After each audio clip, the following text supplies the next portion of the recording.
నేనేం చెప్పబోతున్నానంటే లాస్ట్ వీడియోలో నేను అసలు ఏపీఐ టెస్టింగ్ అంటే ఏంటిది, దాన్ని ఎలా చేస్తారు, మాన్యువల్ ఆటోమేషన్ అని దాని గురించి క్లియర్గా ఎక్స్ప్లెయిన్ చేశాను. సో ఈ వీడియోలో నేను ఒక ఏపీఐని తీసుకొని ఈ ఏపీఐస్ తీసుకుంటున్నా. ఈ ఏపీఐని తీసుకొని అసలు వీటికి టెస్ట్ కేసెస్ ఎలా రాయాలి అన్న దాని గురించి ఇక్కడ నేను ఒక టెస్ట్ కేసెస్ కూడా రాశాను. ఇలా టెస్ట్ కేసెస్ రాసిన తర్వాత యాక్చువల్గా వీటిని ఎలా టెస్ట్ చేయాలి, సో వాటన్నిటి గురించి వీడియోలో నేను క్లియర్గా ఎక్స్ప్లెయిన్ చేస్తాను అనమాట.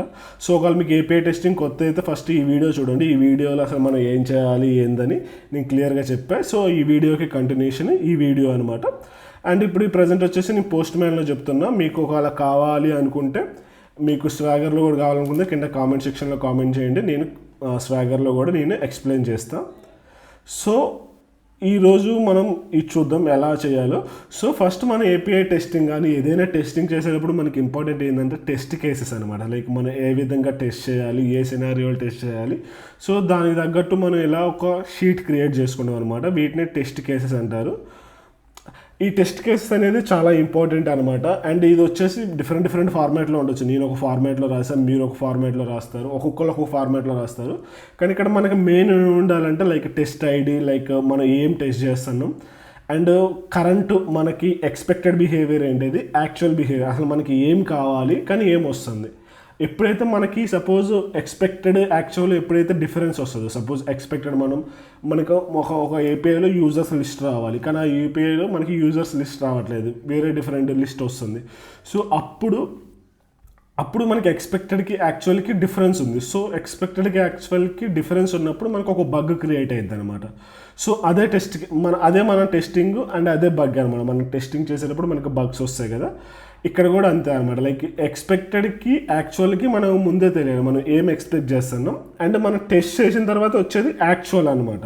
సో ఎప్పుడైతే సపోజ్ ఇక్కడ నేను ఎక్స్పెక్టెడ్ ఒకటి పెట్టాను, అండ్ నేను పోస్ట్మ్యాన్లోకి వెళ్ళి కానీ మన యాప్లో కానీ నేను సంథింగ్ ఒకటి టెస్ట్ చేస్తాను, నాకు ఇంకొకటి వచ్చింది. ఇట్లా రెండు, లైక్ మనం ఒకటి అనుకున్నాం కానీ యాక్చువల్గా వచ్చింది మాత్రం ఒకటి. అప్పుడు మనకి క్రియేట్ అయ్యేది బగ్ క్రియేట్ అయ్యేది అనమాట. అప్పుడు ఆ టెస్ట్ కేస్ అనేది ఫెయిల్ అవుతుంది. ఒకవేళ మనం అనుకున్నది లైక్ మనకి కావాల్సింది, సపోజ్ మనకి ఇక్కడ మనం ఏపీఐ డెవలప్ చేశారు, బ్యాక్ ఎండ్ డెవలపర్, మనకి ఈ రెస్పాన్స్ వస్తుంది అన్నారు, కానీ మనం ఆల్రెడీ ఇచ్చిన తర్వాత మనకి వేరే రెస్పాన్స్ వస్తుంది. సపోజ్ మనం ఒకటి అనుకున్నాం కానీ మనకి యాక్చువల్గా మనకి ఇంకొక రెస్పాన్స్ వస్తుంది. అంటే ఇది ఎక్స్పెక్టెడ్గా యాక్చువల్కి మనకి డిఫరెన్స్ ఉంది కాబట్టి మనకి ఇష్యూ క్రియేట్ అయ్యింది అనమాట. సో అదే అనమాట. మనం ఇంకా టెస్టింగ్ ఎట్లా చేస్తామంటే డిఫరెంట్ సపోజ్ ఈ జస్ట్ ఎగ్జాంపుల్ చెప్తున్నా. ఇప్పుడు ఒక ఎంప్లాయీని క్రియేట్ చేయాలంటే మనం ఇక్కడ ఈ రెస్పాన్స్ని పంపాలి, కానీ మనం పంపే దగ్గర మనం నేమ్ తీసేసి పంపిస్తున్నాం. నేమ్ తీసేసి పంపించినప్పుడు మనకి ఇది రావాలి, ఇలా రావాలి. ఇలా రాకుండా మనకి ఆ ఎంప్లాయీ క్రియేట్ అయిపోయింది అనుకోండి, అదొక ఇష్యూ అనమాట. సో ఈ విధంగా మనం డిఫరెంట్ టెస్ట్ కేసెస్ అనేది మనం క్రియేట్ చేసుకుంటాం. Positive test case scenarios, negative test case scenarios అనమాట. యాక్చువల్గా నేను ఇక్కడ ఏంటంటే ప్రతిదానికి ఒకటే చెప్పేసా. మన రియల్ టైంలో మీరు చేసేటప్పుడు ఇది మొత్తం ఒక ఎంప్లాయీ క్రియేషన్కి అనమాట. ఎంప్లాయీ క్రియేషన్కి, డిలీషన్కి, అప్డేషన్కి. అలా యాక్చువల్గా మనం రియల్ టైంలోకి వెళ్ళే కల్లా మనకి చాలా ఏపీఐస్ ఉంటే చాలా టెస్ట్ కేసెస్ వస్తాయి అనమాట. మీరు ఎన్ని టెస్ట్ కేసులు క్రియేట్ చేస్తే మన యాప్ అనేది అంత స్టేబుల్ అవుతుంది అనమాట. మీరు ఎన్ని టెస్ట్ కేసులు క్రియేట్ చేసి అంత టెస్టింగ్ చేస్తుంటే అన్ని కేసెస్, అప్పుడు మన అప్లికేషన్ అనేది అంత బగ్ ఫ్రీ అయ్యి మనకి ప్రొడక్ట్ కూడా అంత క్వాలిటీ అవుట్పుట్ వస్తుంది అనమాట. సో అందుకోసమని మనకి టెస్ట్ కేసెస్ అనేది చాలా ఇంపార్టెంట్. అందుకోసం మనం ఏదైనా టెస్టింగ్ స్టార్ట్ చేసే ముందు టెస్ట్ కేసెస్ రాయాలన్నమాట. సో ఇప్పుడు మనం ఒక ఏపీఐ టెస్టింగ్ ఎలా చేస్తామంటే, ఏపీఐ టెస్టింగ్ అనేది ఒక ఎండ్ పాయింట్ తీసుకున్నా. సపోజ్ నేను ఇక్కడ ఇది ఒక ఎండ్ పాయింట్ తీసుకున్నా. సో ఇది ఒక ఏపీఐ. సపోజ్ దీని మీద నేను క్లిక్ చేస్తే నాకు ఇక్కడ లిస్ట్ ఆఫ్ యూజర్స్ డేటా వస్తుంది. సో ఇది ఒక ఏపీఐ అనమాట. ఇక్కడ దాకా మనం వచ్చేసి బేస్ యూఆర్ఎల్ అంటాం. లైక్ ఇక్కడ మనకి డమ్మీ అని నేను చూపిస్తాను. సపోజ్ ఈ ఏపీఐ ఇక్కడ దాకా తీసేస్తే ఇదంతా మన బేస్ యూఆర్ఎల్ అనమాట. అంటే ఇది మన ప్రాజెక్ట్కి వచ్చే బేస్ యూఆర్ఎల్. ఇదంటే సేమ్ ఉంటుంది అనమాట. సో దీన్ని మనకి అవసరం లేదు. అందుకోసమని ఇక్కడ మీరు చూస్తే ఇక్కడ నేను రిక్వెస్ట్ యూఆర్ఎల్ అని మొత్తం యూఆర్ఎల్ పెట్టకుండా జస్ట్ నేను ఓన్లీ చివర ఎండ్ పాయింటే పెట్టాను అనమాట. ఇది ఎండ్ పాయింట్ అనమాట, ఇది ఎండ్ యూఆర్ఎల్. సో ఇందులో మనకి ఇది మొత్తం మనం వాడాల్సిన అవసరం లేదు, ఎందుకంటే ఇది మొత్తం కాన్స్టెంట్ సేమ్ ఉంటుంది అనమాట. లైక్ ఈ V1 కూడా యాడ్ చేసుకో, వర్షన్ 1 ఏపీఐస్ అని. యాక్చువల్గా నేను అది కూడా యాడ్ చేయాలి, ఒకవేళ మీరు కావాలనుకుంటే యాడ్ చేసుకోవచ్చు. మిగతాది అంతా సేమ్ ఉంటుంది అనమాట. లైక్ మిగతా ఏ ఎన్విరాన్మెంట్లోకి వెళ్ళినా మనకి అది సేమ్ ఉంటుంది. సో అందుకోసమని నేను బేస్ యూఆర్ఎల్ యాడ్ చేయలేదు అనమాట. ఇది యాక్చువల్గా ఇది వచ్చేసి మనకి బేస్ యూఆర్ఎల్ అనుకోవచ్చు. ఇక్కడ దాకా వచ్చేసి మనకి బేస్ యూఆర్ఎల్, ఇదిగో నేను ఇక్కడ పెట్టేస్తాను. ఇది మనకి బేస్, ఇది వచ్చేసి బేస్ యూఆర్ఎల్ అనమాట. ఇది వచ్చేసి మనకి బేస్ యూఆర్ఎల్ ఇది. సో అందుకోసం నేను అది మెన్షన్ చేయలేదన్నమాట. యాక్చువల్గా ఇప్పుడు చూద్దాం టెస్ట్ కేసెస్లో ఇక్కడ మనకి ఏమేమి ఉన్నాయి. ఫస్ట్ టెస్ట్ ఐడి అనమాట. సో మనం ప్రతి ఒక్క టెస్ట్ కేస్కి ఒక యూనిక్ ఐడి పెట్టుకుంటాం. సో యూనిక్ ఐడి పెట్టుకోవడం వల్ల మనం తర్వాత ఎప్పుడైనా రిపోర్ట్ జనరేట్ చేసినా ఏమైనా చేసేటప్పుడు ఇక్కడ మనకి ఇక్కడ ఒక ఐడి ఫెయిల్, లైక్ మనకి ఈ టెస్ట్ కేస్ ఫెయిల్ అవుతుంది, ఈ టెస్ట్ కేస్ ఫెయిల్ అవుతుందని మనం యూనిక్గా ఐడెంటిఫై చేసుకోవడానికి ఈజీగా ఉంటుంది అనమాట. ఇది అనేది మీ ఇష్టం వచ్చిన ఐడీస్ ఇచ్చుకోవచ్చు, కానీ ప్రతి ఒక్క టెస్ట్ సినారియో వచ్చేసి ఒక యూనిక్ ఐడి ఉంటే తర్వాత మనం బగ్స్ రైస్ చేసేటప్పుడు మనకి ఈజీగా ఉంటుంది అనమాట.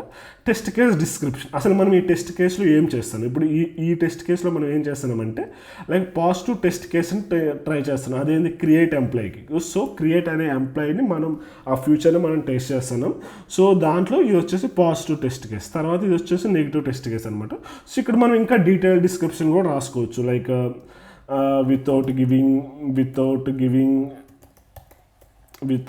ఇక్కడ నెగిటివ్ దాంట్లో వితౌట్ గివింగ్ నేమ్ అని మనం ఇలా ఇచ్చుకోవచ్చు. ఇలా మనం కావాల్సిన డిస్క్రిప్షన్ ఇచ్చుకోవచ్చు అనమాట. మన డిస్క్రిప్షన్ అనేది మనకు క్లియర్గా ఉంటే మనం సేమ్ ఇదే డిస్క్రిప్షన్ తీసుకెళ్ళి మనం బాక్స్లో పేస్ట్ చేసుకొని బగ్ ట్రై చేయడానికి ఈజీగా ఉంటుంది. సో మనం వేరే వాళ్ళు, మన టీమ్ మెంబర్స్ కూడా ఉంటారు కదా, వాళ్ళకు కూడా అర్థమైంది. అండ్ మనం ఇది ఎప్పుడైతే డెవలపర్ షేర్ చేస్తామో అతనికి కూడా మనకి ఒక ఐడియా వస్తుంది అనమాట, మనం ఎగ్జాక్ట్గా ఇష్యూ ఏందని. లైక్ డీటెయిల్స్కి వెళ్ళకముందే మనకి ఈ టైటిల్ చూడగానే మనకి తెలుస్తుంది అనమాట. తర్వాత ఇక్కడ వచ్చేసి మనం పోస్ట్ మెథడ్ అనమాట. మనకి యాక్చువల్గా మనకి ఇక్కడ మెథడ్స్ ఉంటాయి కదా, గెట్, పుట్, ప్యాచ్, డిలీట్. మనకి మోస్ట్లీ ఈ 5 మెథడ్స్ని యూజ్ చేస్తాం. సో ఇప్పుడు మనం ప్రజెంట్ మనం ఏపీఐ టెస్టింగ్ చేస్తున్నాం కాబట్టి ఇందులో మనం వాడబోయే రిక్వెస్ట్ మెథడ్ ఏంటిది. గెట్ అనేది ఏంటంటే డేటా గెట్ చేయడానికి, పోస్ట్ అనేది ఏంటంటే ఏదైనా కొత్త రికార్డ్ని మన డేటాబేస్లో పోస్ట్ చేయడానికి, అండ్ పుట్ అనేది ఏంటంటే ఉన్నదాన్ని అప్డేట్, పుట్టు ప్యాచ్ ఉన్నదాన్ని అప్డేట్ చేయడానికి వాడతారు. అండ్ డిలీట్ వచ్చేసి ఏంటంటే ఆల్రెడీ ఏదైనా ఒక రికార్డు మనకి డేటాబేస్లో ఉంటే ఆ ఉన్న రికార్డ్ని డిలీట్ చేయడానికి ఈ డిలీట్ అనే మెథడ్ని వాడతాం. సో మోస్ట్లీ మనం ఈ 5 మెథడ్స్ని యూజ్ చేస్తాం. నేను కూడా 5 మెథడ్స్ గురించి ఎక్స్ప్లెయిన్ చేశాను అనమాట. ఇక్కడ మనం ప్రజెంట్ మనం ఈ ఏపీఐని ఏం టెస్ట్ చేస్తున్నాం ఇదనమాట. తర్వాత మనకి యూఆర్ఎల్, ఇక్కడ మనకి ఎండ్ పాయింట్ ఉంటుంది కదా. సో ఇక్కడ మనకి ఎండ్ పాయింట్స్ ఉంటాయి కదా, like employ 1, creative, update, delete. So ఆ ఎండ్ పాయింట్ అనమాట. మనం ఇప్పుడు ప్రజెంట్ టెస్ట్ చేసేది ఈ ఎండ్ పాయింట్. తర్వాత మనం ఏపీఐ హెడర్స్ ఇస్తాం కదా, మన ఏపీఐలో హెడర్స్ ఇస్తాం కదా. ప్రజెంట్ మనం టెస్ట్ చేసేదానికి హెడర్స్ లేవు. సో ఎటువంటి హెడర్స్ ఇస్తున్నారని కొన్నిట్లో మనకి కొన్నిసార్లు కొన్నిసార్లు ఇప్పుడు సపోజ్ ఇక్కడ మనకి కొన్నిట్లో మనకి టోకెన్ బేస్ చేసుకుని అథెంటికేషన్ అవుతుంది అనమాట. సపోజ్ ఈ గెట్ వెదర్ అనే ఒక ఏపీఐ ఉంది నా కాడ. సో ఇప్పుడు నేను గెట్ వెదర్, సో మనకి నేను చెప్తా ఒక్క నిమిషం.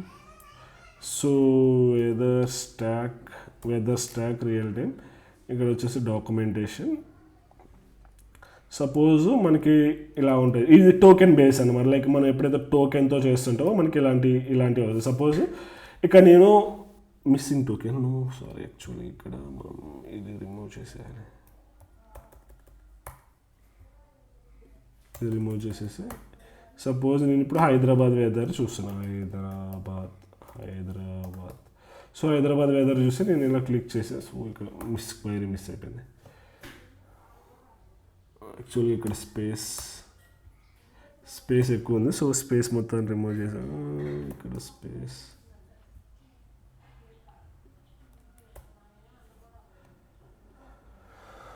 సో ఇక్కడ మనకి చూస్తే మనకి కరెక్ట్గా డేటా వచ్చిందనమాట. కొన్నిసార్లు ఈ యాక్సెస్ టోకెన్లు, మన రిఫ్రెష్ టోకెన్లు, మన అథెంటికేషన్ టోకెన్స్ ఉంటాయి. వాటిని మనం కొన్నిసార్లు హెడర్స్లో పాస్ చేయాలి. నేను అది నెక్స్ట్ ఒకవేళ కావాలనుకుంటే కామెంట్ సెక్షన్లో చెప్పండి, దాని గురించి సపరేట్ వీడియో చేస్తే అది పెద్ద టాపిక్ అయిపోయింది అనమాట. అది సెక్యూరిటీ రిలేటెడ్ వస్తుంది. ఇప్పుడు ఈ యాక్సెస్ టోకెన్ని వ్యాలిడ్ టోకెన్ ఇచ్చా, కొన్నిసార్లు నేను అది ఇన్వాలిడ్ టోకెన్. ఇప్పుడు సపోజ్ నేను ఇక్కడ సి తీసేసా. సో సి ఇస్తే మనకి వ్యాలిడ్ టోకెన్. నేను కొన్నిసార్లు ఇన్వాలిడ్ టోకెన్, సపోజ్ ఏదైనా ర్యాండమ్గా టోకెన్ ఇచ్చేసి టెస్ట్ చేస్తాను. సో ర్యాండమ్గా టోకెన్ ఇచ్చినప్పుడు మనకి ఇన్వాలిడ్ యాక్సెస్ కోడ్ రావాలి. సో ఇలా ప్రతిదానికి మనం ఒక సినారియోని క్రియేట్ చేసుకుంటాం అనమాట. ఇన్వాలిడ్, సపోజ్ నేను నెంబర్ ప్లేస్లో ఇచ్చా, డేటా వస్తుందా లేదా. లైక్ ఇప్పుడు హైదరాబాద్ కాబట్టి నేను హెచ్వైడి అని ఇస్తాను. సో హెచ్వైడి అని ఇచ్చినప్పుడు మనకి డేటా రాలేదు. సో ఈ విధంగా మనం ఈ కేసులన్నింటినీ చెక్ చేసుకుంటాం అనమాట. ఇలా టోకెన్ బేస్ చేసుకున్నప్పుడు ఇప్పుడు సపోజ్ నేను వ్యాలిడ్ టోకెన్ పెట్టేసి ఇచ్చేస్తే మనకి డేటా వచ్చేస్తుంది, ఇన్వాలిడ్ టోకెన్ పెట్టేసి ఇచ్చినప్పుడు మనకి డేటా రాదనమాట. సో ఈ విధంగా మనం టోకెన్ బేస్ సిస్టమ్ చేసుకుంటాం. కొన్నిసార్లు మనం రిఫ్రెష్ టోకెన్, మనకి అథెంటికేషన్ టోకెన్స్ ఉంటే అప్పుడు మనం ఇక్కడ పెట్టేసి మనం ఇక్కడ బిఆర్ అని పెట్టేసి ఇక్కడ మనం బ్యారియర్ అని పెట్టేసి ఇక్కడ మనం పెట్టేస్తాం అనమాట. పెట్టేసినప్పుడు మనకి డేటా వచ్చేస్తుంది. ఈ విధంగా మనం చేస్తాం.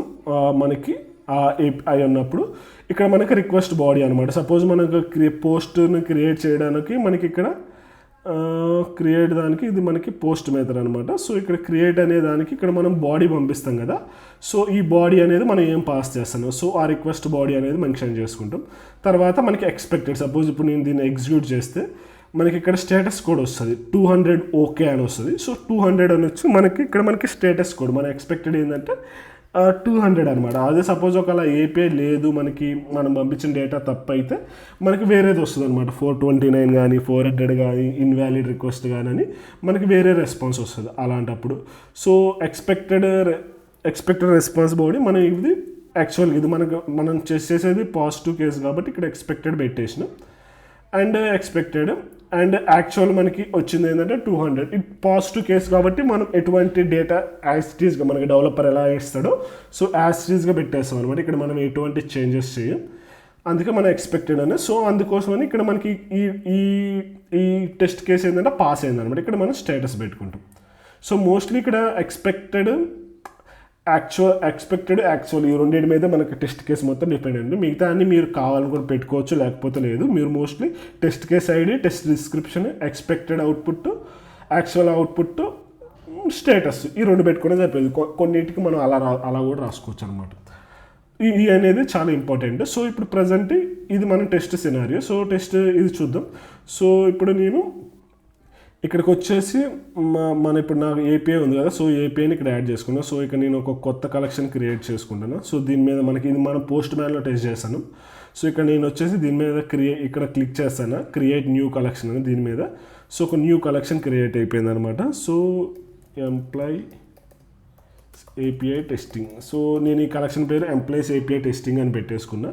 మళ్ళీ దీని మీద మనం క్లిక్ చేసి నేనేం చేస్తాను అంటే ఇక్కడ దీని మీద క్లిక్ చేసి ఒక కొత్త రిక్వెస్ట్ని యాడ్ చేస్తాను. సో కొత్త రిక్వెస్ట్ని యాడ్ చేసేసా. సో ఇప్పుడు మనం చేసే రిక్వెస్ట్లన్నీ మనం ఇక్కడ ఇక్కడ ఏంటంటే మనం ఇలా గ్రూప్ పెట్టుకోవడం వల్ల మనకి అడ్వాంటేజ్ ఏంటంటే తర్వాత మన ఫ్యూచర్లో ఎప్పుడైనా మనం టెస్ట్ చూసుకోవాలనుకున్నా కానీ మనకి ఈజీగా ఉంటుంది అనమాట. అండ్ ఇది ఏంటంటే మనం ఒక గ్రూప్లో ఉన్నప్పుడు మనం ఆటోమేషన్ టెస్టింగ్ అప్పుడు కూడా మనం ఆటోమేటిక్గా వీటన్నిటిని రన్ చేయొచ్చు. అది నేను అప్కమింగ్ ఇక్కడ రన్ కలెక్షన్ అని ఉంటే ఆటోమేటిక్గా మనకి ఉన్నాయన్నీ రన్ అయిపోతాయి అనమాట.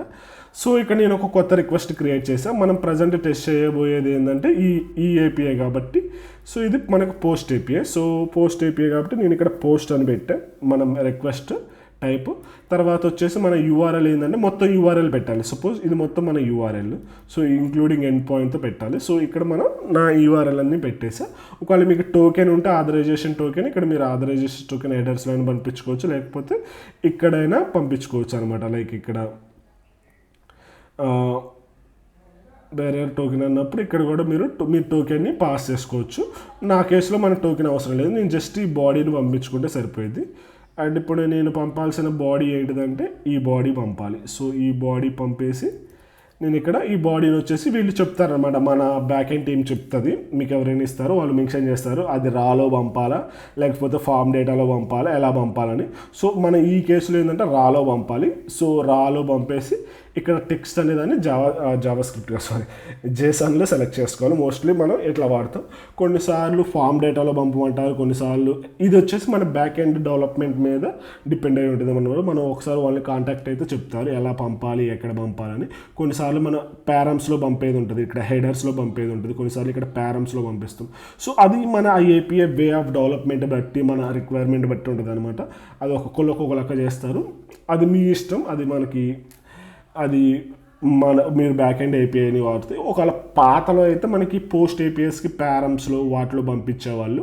ఇప్పుడు న్యూలో అన్నిటి మనం ఇట్లా బాడీలోనే పాస్ చేసుకుంటాం అనమాట.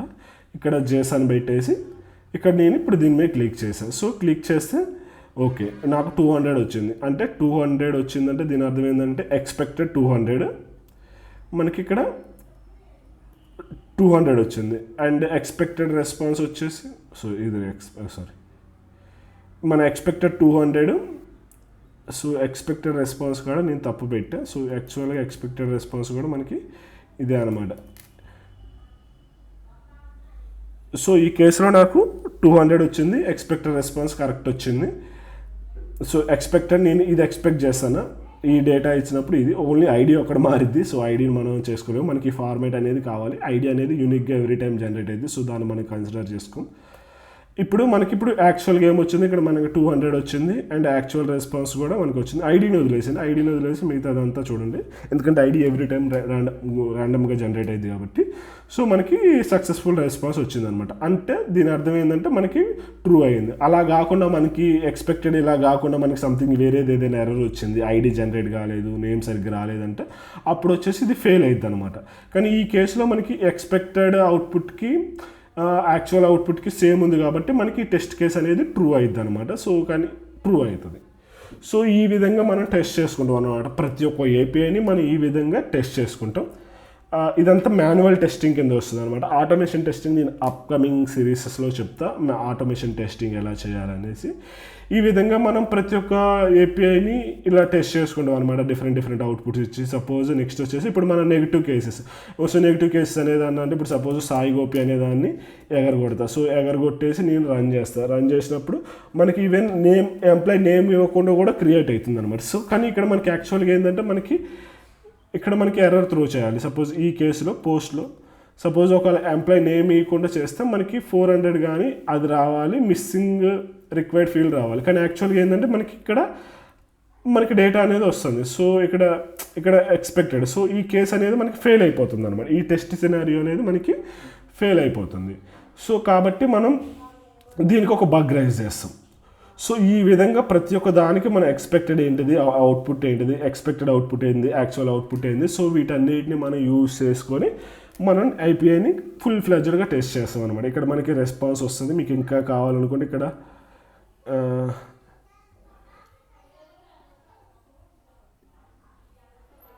ఇక్కడ మొత్తం మనం చెక్ చేసుకోవచ్చు అనమాట. ఇక్కడ మనకి ఎన్ని సెకండ్స్లో ఎగ్జిక్యూట్ అయిందో. ఒకవేళ మనకి కొన్నిసార్లు మీకు ఇక్కడ ఈ టైం అనేది ఎక్కువ వస్తే మనకి పర్ఫార్మెన్స్ టెస్టింగ్ కింద మనం వాళ్ళకి చెప్పొచ్చు అనమాట. లైక్ ఈ ఏపీఐ ఒక 10 మినిట్స్ తీసుకోదు, ఈ ఏపీఐ 30 సెకండ్స్ తీసుకుంటుంది, కానీ ఇంత టైం తీసుకోకూడదు అని పర్ఫార్మెన్స్ లెవెల్లో కూడా మనం వాళ్ళకి బగ్స్ రైజ్ చేయొచ్చు అనమాట. మనకి ఈ కేసులో ఇది వచ్చేసి 902 అంటే 1 సెకండ్ కన్నా తక్కువ తీసుకుంది, 900 milli seconds. So it is okay. మనం వాళ్ళకి మనకి ఇక్కడ మనం ఏం చెప్పక్కర్లేదు.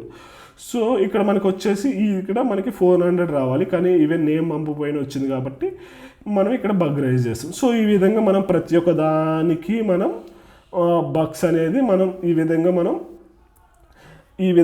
మనం టెస్ట్ చేసుకుంటాం అనమాట. ఇది ఓన్లీ ఒక ఏపీఐకి, చాలా ఏపీఐస్ ఉంటాయి, చాలా టెస్ట్ కేసెస్ చేసుకుంటాం. మీరు ఒకసారి ప్రాక్టీస్ చేస్తుంటే మొత్తం వచ్చేస్తే దీని తర్వాత వీటన్నిటిని అసలు మాన్యువల్ కాకుండా ఆటోమేషన్గా ఎలా టెస్ట్ చేయాలి సో అన్నవాడి గురించి కూడా చెప్తాం. మీకు ఈ వీడియో నచ్చినట్టుంటే కింద చెప్పండి. నాకు ఇంకేదైనా కంటెంట్ కావాలి మిస్ అవుతుంటే కింద కామెంట్ సెక్షన్ చెప్పండి. నాకు లైక్ టెస్టింగ్ రిలేటెడ్, నేను యాక్చువల్గా అయితే డెవలపర్ని, నాకు టెస్టింగ్ కూడా వచ్చు. నేను అందుకే ఇది చెప్పుతున్నా. మీకు ఇంకేదైనా మిస్ అయినా నేను ఏదైనా తప్పు చెప్పినా నాకు చెప్పండి, నేను అది రెక్టిఫై చేసుకొని చేస్తాను.